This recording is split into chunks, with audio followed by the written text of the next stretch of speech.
अस्सलाम वालेकुम स्टूडेंट्स। आज हमने डेप्रिसिएशन चैप्टर के न्यूमेरिकल्स जो हैं वो शुरू करने हैं। कुछ बच्चों ने मुझे कहा था कि मैम इस चैप्टर के जो न्यूमेरिकल्स हैं वो रिवाइज़ करवा दीजिएगा, इसलिए आज मैं वो क्वेश्चन जो हैं वो सारे रिवाइज़ करवा रही हूँ। तो सबसे पहले हम अपना क्वेश्चन देखते हैं। क्वेश्चन नंबर 1 और 2 हमने करना है। इसमें क्वेश्चन नंबर 1 तो बहुत आसान है, पहले हम पढ़ चुके हैं, इसलिए जो है वो मैं आपको क्वेश्चन नंबर 2 जो है वो सॉल्व करके दूंगी और क्वेश्चन नंबर 1 आपने जो है वो खुद करना है। ठीक है, पहले क्वेश्चन नंबर 2 देखते हैं। A firm purchase a machinery for ₹50,000। एक फर्म ने मशीनरी ख़रीदी है 50,000 की ऑन 1 जनवरी को 2013। Depreciation is to provide the annual according to the fixed installment method। यहाँ पे हमने डेप्रिसिएशन जो है वो मालूम करनी है फिक्स इंस्टॉलमेंट मेथड से।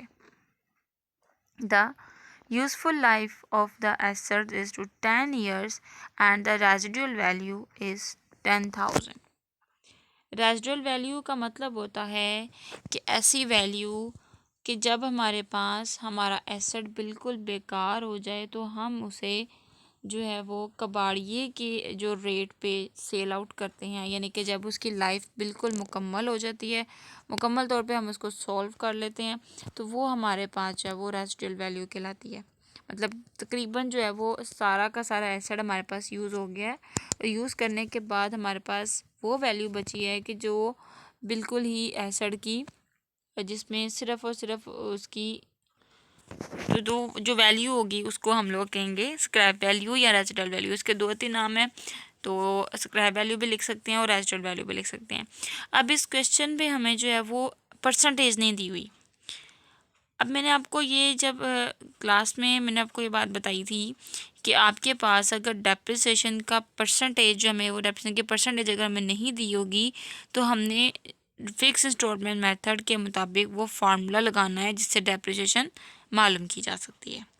ठीक है, यहाँ पे उन्होंने कहा है कि हमने पहले 5 सालों के डेप्रिसिएशन को कैलकुलेट करना है और इसमें हमने क्या करना है, सबसे पहले फार्मूला पुट करना है और फार्मूला पुट करके हमने जो है वो इसका आंसर निकालना है। तो वो कुछ इस तरह से होगा।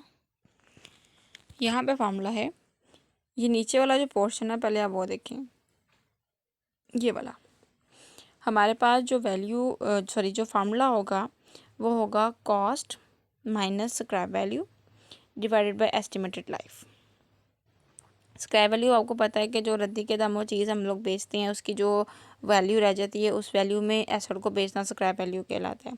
कॉस्ट मतलब होगा कि जो एसेट हमने बेसिकली जब ख़रीदा है तो उसकी कीमत क्या थी। ठीक हो गया, उसकी कीमत को स्क्रैप वैल्यू से माइनस करेंगे और जितनी उसकी लाइफ होगी उस लाइफ पे डिवाइड कर देंगे तो हमारे पास डेप्रिसिएशन आ जाएगी। तो यहाँ पे हमारे पास है कॉस्ट हमारे पास है, वो क्वेश्चन देखते हैं एक दफ़ा।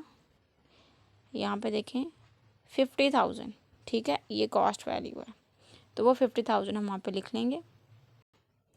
यहाँ पे जैसे लिख लिया हमने, ठीक हो गया। और 10,000 हमारे पास स्क्रैप वैल्यू यानी कि रेजिडुअल वैल्यू थी, वो लिख लेंगे। इन दोनों को आपस में हम माइनस करेंगे तो हमारे पास आ जाएगा 40,000 और डिवाइडेड बाय एस्टिमेटेड लाइफ हमारे पास 10 ईयर्स थी तो 10 पे इसको डिवाइड कर देंगे 0 से क्रॉस, तो 4,000 हमारे पास जो है वो हर साल इसकी डेप्रिसिएशन कैलकुलेट होगी। याद रखिएगा बच्चों, जब परसेंटेज नहीं दी होगी तो हमने फार्मूला पुट करके डेप्रिसिएशन को फाइंड आउट करना है। अब हमारे पास 1 जनवरी 2013 को हमने ये ख़रीदी थी मशीनरी, तो आपको पता है कि ये मशीनरी अकाउंट है, ये वाली साइड हमारी डेबिट होती है, ठीक हो गया, और ये वाली साइड हमारी क्रेडिट होती है। तो देखना है हमने कि जब हमने मशीनरी ख़रीदी तो मशीनरी में इजाफा हुआ या कमी हुई।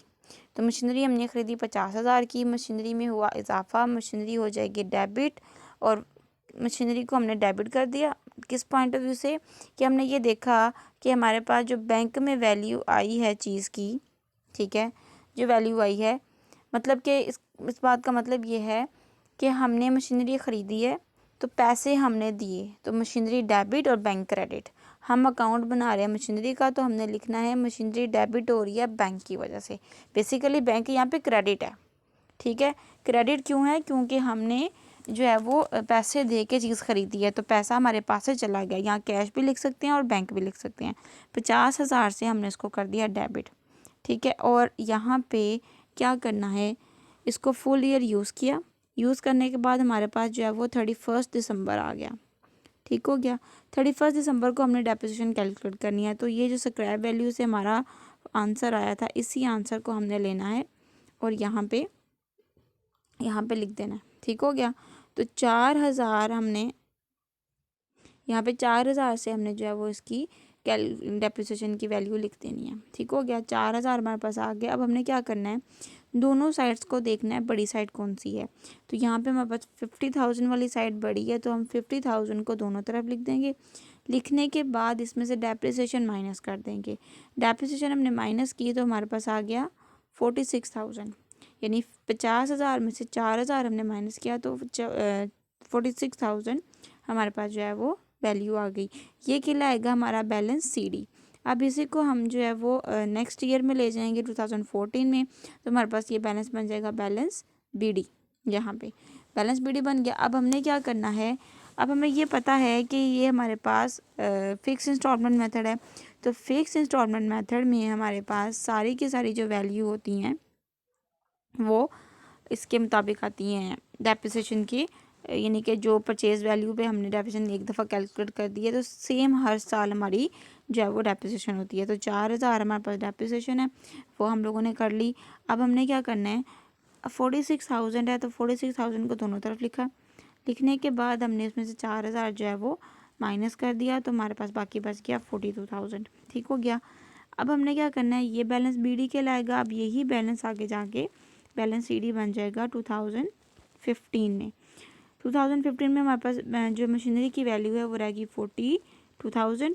फिर हमने इस साल डेप्रिसिएशन कैलकुलेट की तो हमारे पास आ गई कितनी, तो यहाँ पे ये 2015 लिखना है यहाँ पे। तो हमारे पास आ गई डेप्रिसिएशन 4,000, तो 4,000 हमने कैलकुलेट कर लिया। 42,000 में से 4,000 माइनस किया तो 38 हमारे पास वैल्यू आ गई डेप्रिसिएशन की। इस तरह से ऑनवर्ड हम लोगों ने नेक्स्ट 2016 की करनी है। उसमें से हमारे पास आ गई 38,000 जो है वो वैल्यू आ गई, और उसी वैल्यू को बाद में हम लोगों ने 4,000 डेप्रिसिएशन माइनस कर लेना है। तो 38 दोनों तरफ लिखा, तो 34,000 हमारे पास जो है वो बैलेंस आ गया, बैलेंस CD, ठीक हो गया। अब हमने इनको सारी एरिया में इस तरह से डेप्रिसिएशन को लिख लेना है, ठीक है। ये 2016 की हमारे पास आ जाएगी। ऑनवर्ड हमारे पास जो डेप्रिसिएशन बन रही है वो 4 सालों की बन रही है, तो हमारे पास 34,000 2016 का बैलेंस इतना आ गया, ठीक है बच्चों। तो ये क्वेश्चन था क्वेश्चन नंबर 2। क्वेश्चन नंबर 1 आपने खुद करना है। इसमें क्या लिखा हुआ है, आ फर्म परचेज अ बिल्डिंग, एक फर्म ने बिल्डिंग जो है वो परचेज की है 9 लाख से, ठीक हो गया। And it is the decided to provided the depreciation 5% per annum. अब हमने यहाँ पे 5% डेप्रिसिएशन जो है वो मालूम करनी है on the fix instalment method. तो क्या करेंगे, पहले साल की डेप्रिसिएशन हमारे पास कितनी आएगी, 5,000 से हम लेते हैं, ज़रा कैलकुलेट कर लेते हैं इसको। 9 लाख की हमारे पास मशीनरी सॉरी बिल्डिंग है, इसकी 5% डेप्रिसिएशन निकालनी है, तो हमारे पास आ जाती है 45,000। मतलब कि हर साल हमारी 45,000 जो है वो डेप्रिसिएशन होगी, और हमने फर्स्ट 5 ईयर्स की डेप्रिसिएशन निकालनी है। तो बारी बारी 9 लाख में से हम 45,000 को माइनस करते जाते हैं। पहले साल इतनी आ गई, फिर दोबारा 45,000 माइनस किया, फिर हमारे पास इतनी आ गई। ये होगी दूसरे साल की, तीसरे साल की होगी हमारे पास, ये चौथे साल की हो गई 7,20,000, और फिर 5वें साल की हमारे पास हो गई 6,75,000। ये देखिए मैंने डायरेक्टली कैलकुलेटर पे जो है वो आंसर कर लिया है मालूम। आपने इसको जो है वो फॉर्मेट के मुताबिक कर लेना है। किसी चीज़ की समझ ना आएगी तो मुझसे पूछ लीजिएगा। अपना बहुत ज़्यादा ख्याल रखिएगा। अल्लाह हाफिज़।